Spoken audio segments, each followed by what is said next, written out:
And we are live. Another CEO Wisdom Pod Agency Edition, one of my favorite edition because I get to speak to amazing agency owners like Marcus Svedin is with us today. He is CEO and co-founder at Titan Marketer. And we were talking pre-pod about him getting on podcasts and a very fortunate chain of events that led him to speak on stage. So the serendipity of the podcasting world, I guess. This podcast brought to you by podpire.com, which is my podcasting company. If you want to start, scale, or be invited to a podcast, podcasts are amazing to get guests like Marcus, to get insights from these guests, to get subscribers, to get even leads and potential clients. So if you want to start a podcast, podpire.com. Marcus, it's an honor. Really glad to have you on. Can you tell us a bit more about yourself and about your company? Yeah. So basically, I live in Western Australia, and I wasn't always in this area of expertise with YouTube as I am right now. I was actually a industrial electrician for many moons, and I dabbled in like affiliate marketing, and I realized I sucked at it, and I was like, nah, it's not for me. And then, but I realized everyone wanted traffic. Like everyone needed traffic. And so I started getting the traffic, like email marketing and Facebook advertising, that kind of thing. And then one day I busted my knee. I like severed like all the ligaments around my knee. Like everything got damaged because I was jumping on a trampoline with my son. And I forgot I wasn't 12 years old anymore. And so I came down wrong. My knee dislocated, popped back in place, and then just everything just got shredded. So I couldn't work anymore. I couldn't, ply my trade. So they held the job for me for 9 months, but I was like, no, I just can't. But so in the meantime, though, one door closes, another one opens up. I started getting more into my advertising gig, became more of my main hustle, so my side hustle. And then one day, my friend Ben and I, we just kind of were like, hey, let's just start something together, because he was really good at sales. I was pretty good at advertising and marketing and that kind of thing. And so yeah, we just formed Titan Marketer, started out doing mostly Facebook ads, agency stuff. And then we started to do Google stuff, like Google search, Google display, and we dabbled in YouTube. But then we're like, no, YouTube is like freaking awesome. Like we just loved YouTube. And we found a lot of our clients and people wanted to do YouTube, and that's where we are now. Now we've just been doing YouTube pretty much straight since about early 2020, late 2019, somewhere around there. And I love it. And you recently got invited to Social Examiner, I guess they're called. I forgot their name, but I used to listen to their podcast. So it means you must be pretty big in the YouTube ads field. So what got you invited there, and how did you develop that expertise over the years? So basically, we got invited to Social Media Examiner because the boss man, I don't know if the CEO, the head honcho of Social Media Examiner, was listening to one of the podcasts that we were on, and he liked what he heard. So then he contacted us, invited us on his podcast, invited us to do some training with him, and then was like, hey, come to San Diego next year in February and come speak on our stage. And we were like, okay, let's do it. So my business partner, Ben, and Ben will be on stage. I'll just be the man behind the scenes. Clicking the slides. That's it. And so we'll head over there to San Diego next February, which is really fantastic. Good job, man. Now to answer the question about how do I develop the skills I have now, I just freaking dove into it, man. Like I just we just in the trenches. Like even today, we're still in the trenches doing our own advertising, helping other, like we have a coaching program for it, and in it every day. And in the beginning, when we first started in like 2019, there wasn't really too much known about Google ads. I mean, so YouTube ads, so we just like tried and tested different ad structures, different campaign settings, different audiences, how to create the different audiences. Like we just, again, there wasn't much known about it. So we just kind of, I wouldn't say burning money, but we were heavily invested in our education, our what's the word? School of hard knocks education, like just, right. Yeah, Well, learning from our mistakes. Yeah, that's the way, pure obsession plus tons of experimentation, aka spending your own money and seeing the results. So I certainly did that quite heavily with cold email, which was my main agency. They started 2 to 3 years ago. And yeah, I constantly pour cash in, get the results, extract the wisdom out of these results, and reproduce the formula with my clients, right? That's always been the way. I'm hyper bullish on YouTube ads also. Like I'm into so many things that I guess I'm forgetting about them. So I'll probably restart them in less than 2 weeks. But what I really loved about these is just, okay, this guy visited my website. He pops the tag and then he sees my video, right? So for example, if you Marcus are on this podcast, you heard about buyer thing. I hope that you're gonna visit the website. Who knows? You're gonna get tagged by my YouTube, and then you're gonna constantly be remarketed on YouTube with me, potentially producing like 5 to 10 videos with like a different pitch, a different angle, maybe like different video in itself, not just like boring meat in this camera. Yeah. And I would like evaluate the results of what video gets popped out the most by the algorithm, gets the lowest CPA, gets the most interaction. And I would try to reproduce that. And then what I would get obviously is people to book meetings with me, and I would calculate the net ROI of each video. I would actually try to do that. Yeah. And then I'd get rich. Is that like a good formula right there? 100%. 100%. Again, it all comes down to trial. One of the biggest needle movers for your advertising too, YouTube, is going to be your creative, right? So you want, like, you will find, say for example, you created like 5 creatives, like 5 ads. 1 or 2 of them, like usually about 2 of them, will kick it out of the park. Like we'll do really well, and then the other ones, you can just let go. But you have to continually be creating new ads, because they can last a while.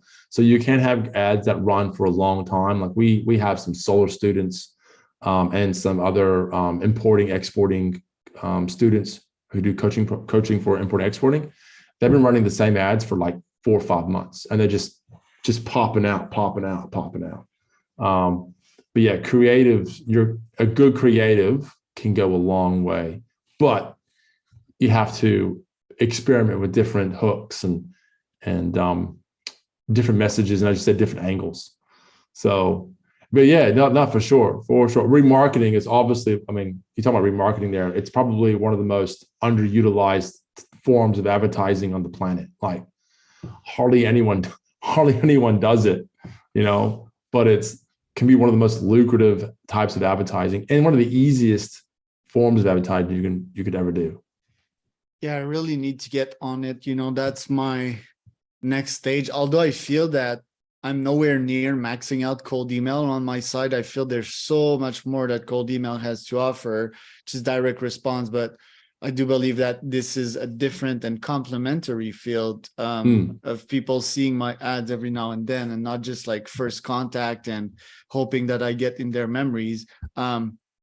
The webpage, I just signed up for your free offer, whatever that is, the 45-minute call. Oh, the instant training. Yeah. Yeah, is that ClickFunnels, by the way? Because I see like traffic behind you, the book by Russell Brunson. Oh yeah, no, I do have I have a few. I have Traffic was traffic good. secrets. I have .com secrets. Yeah. Um, I have a few books up there mixed with some fantasy novels I read as well. Yeah. Yeah, the sci-fi is always nice to entertain the mind before going to sleep and Mm. actually sleep and not think of business. I dreamt of Yeah, business yeah, last that's night it. again. Um, Russell Brunson, he's a legend. He's a great marketer. But sometimes I feel that his tactics are kind of like 1990s, like they're a bit Yeah. too pitchy. And what Yes. I'm seeing nowadays in the world of sales is that all offers nowadays are like way more win-win. It's less like, oh, I'm gonna put you in a marketing program, then I'm gonna send you a bunch of emails. I think this is somewhat shifting. It's shifting more towards a win-win approach towards clients and product-led growth, aka like you having an amazing product and getting a bunch of referrals. What do you think about that thesis? I think I think it is becoming harder. Like you're 100% correct. Um, I believe today people are very skeptical, more so than ever before, and so you have to earn their trust, like more so than ever, right? Like you have to like convince them that you know you're the agency or your product or your service, whatever it may be, is the one to go for. And the only way to do that is to give heaps of value. Let's just give tons and tons and tons of value. Like I think it was it Alex Hormozy, right? He was like give, take, give.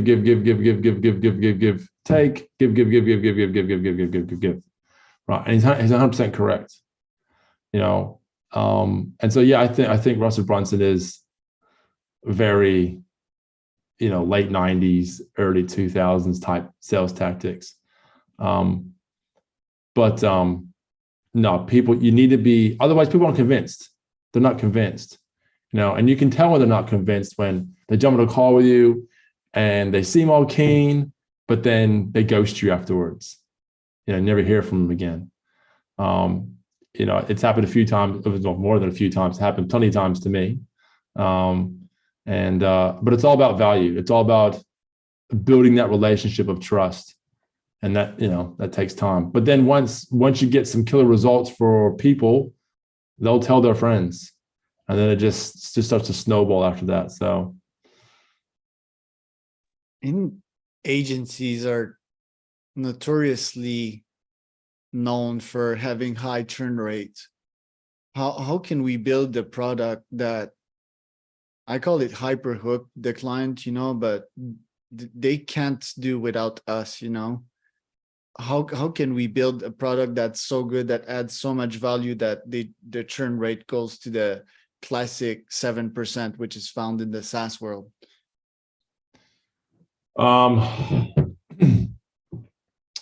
that's a tough question. I mean, aside from just providing fantastic value and a really good service, communication, man. Communication is a big one for like a lot of the people that have come to us. They've just been like, oh, the last agency I was with, I would email them. I wouldn't hear back from them for like a week or two, that kind of thing. It was ticking me off and whatnot. So that was probably the biggest pet peeves that many, clients had, was communication skills. I mean, aside from that, besides just giving a great service, providing results, providing advice, because one of the things that we do is we take a look not just at ads and campaigns and all that stuff, but we also look at sales processes. So it's all great to have fantastic traffic come from YouTube or from wherever, but if your sales process sucks, right? If there's a bottleneck somewhere, what could be your landing page, could be the issue with the speed of the page. It could be the follow-up calls. If there's no follow-up, it could be a number of things. Doesn't matter what kind of traffic you have. If there's a bottleneck somewhere in your sales process, it's not going to work. Doesn't matter how good the traffic is, how good the targeting is, how good the ad is. So whereas if you have a killer sales process, you could have half decent, traffic, and you'd still do pretty well. So we look at providing those sort of advice and solutions, as well as just, oh, here's how to do YouTube ads, or here, we can do YouTube ads for you, whatever it may be. So, and then, the churn rate will definitely drop because you're giving them value, you're giving them love, and they're trusting you. And yeah, it works out pretty well. It worked out pretty well for us. My vision on that is, like us founders, we have nuclear energy. That's why we're founders or CEOs. How can I take this energy and systematize it so that I take all the past momentum and knowledge that I have, I deploy it on day one, and then I use bots to kind of spread my campaigns. In my case, for example, maybe I could block 5-10 minutes of my time per clients per week to start and analyze their campaigns. And that would be the core product. Because the goal is kind of to, okay, say my time is worth 5 to 10K an hour. How can I justify that with my bots helping me automate some tasks? And the core value that I bring is my knowledge. And then I meet with a client every 1 to 2 weeks. I obviously respond to their emails in less than X time. It's just that I've outsourced to employees and they fail you like sooner or later. That's like my learning, and I always have to pick their shit back up, and all the energy they saved me, it all goes to crap because I get pissed at like them actually breaking something and just running away, So do you think this formula of Charles and bots and AI can potentially scale and be the new formats? Like, we're not going to see these big agencies with 200 employees anymore. We're going to see like 2-3 co-founders managing AIs that stretch their time, that, expand their time. What do you think about that? I think so. 100%. 100%. I mean, we used to have a few copywriters with us, right? And then ChatGPT came out, and then ChatGPT 4.0 came out. And then we just spent maybe 3 months building and refining a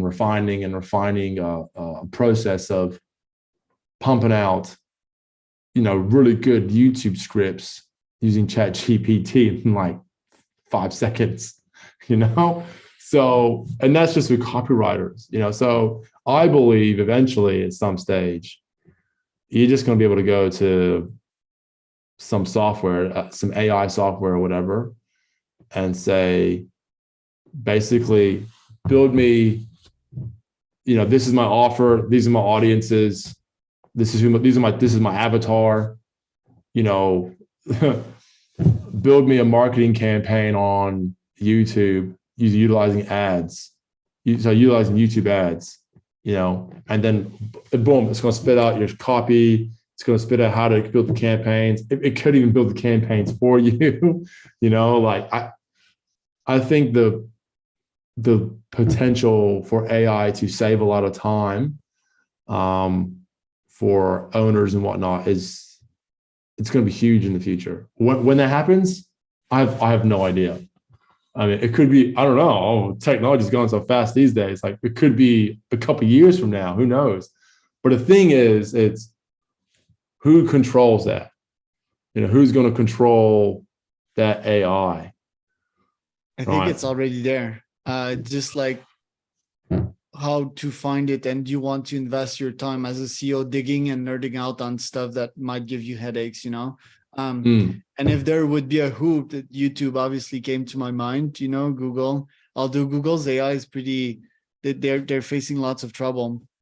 Need to come back to the employee vs AI thing. Where the model is totally broken is that when you outsource to an employee, his incentives are aligned with spending more time himself on the problem and not using a bot to fix your problem. While If you outsource it on yourself as a founder or CEO, you will get that crunch time and hard feeling, and you will be forced to seek an automatic path or an AI path to fix the problem once and for all. And obviously there's no once and for all fix, right? Everything breaks. But what do you prefer? Like feeling the pain and fixing it with an AI, or outsourcing it to an employee that's incentive is to spend more time and kind of bleed you? And that was pretty satanical analogy right there, but I'm not saying that all employees are bad. Yeah. But yeah, at least that's an hypothesis. Last question for you, Marcus. Where do you want to bring the agency this year? Because there's 4 months remaining in the year. What are your goals? So the remaining of this year, I have 3 workshops that I'm holding in Sydney, Brisbane, and then another one in Sydney in November. And I want to do $1 million off of those 3 events. And because winter is coming, and well, at least here in Australia, winter's coming, and when winter comes, people don't spend a lot of money across the December or January period. So it's like, okay, well, we need to prepare for winter. So yeah, that's basically what we want to do, is we want to add an additional 7 figures to the business through these 3 events. And then get ready for February for social media world conference in San Diego. So that's the big goal. The big push. 1 million in 4 months. I'm going to keep you accountable for that. So, I'm hoping, we will do it. We will do it. I'll follow up on you in 2024. The 1st of Jan, you'll get an email from me. Yeah. Actually, I'll pre-program it for real. I'm about to say, you can stick it in the bot. Yeah, you'll get an email from my Gmail. And yeah, by the way, I have masterminds with other agency owners that make 2-3 million a year. So I'd love to invite you to that. It's free. That could be pretty relevant. It's called level96.com. Where can people find out more about you, Marcus? Yeah, just go to typemarketer.com. You'll see my beautiful face and my business partner. We have a training on there. You can watch, and we have, or you can book a call with us as well. So yeah, there's a few bits and pieces on there you guys can check out. Thank you so much. This podcast was brought to you by podbuyer.com. If you want to start, scale, or be invited to podcasts, get great guests like Marcus today. Marcus, thank you so much. Thanks for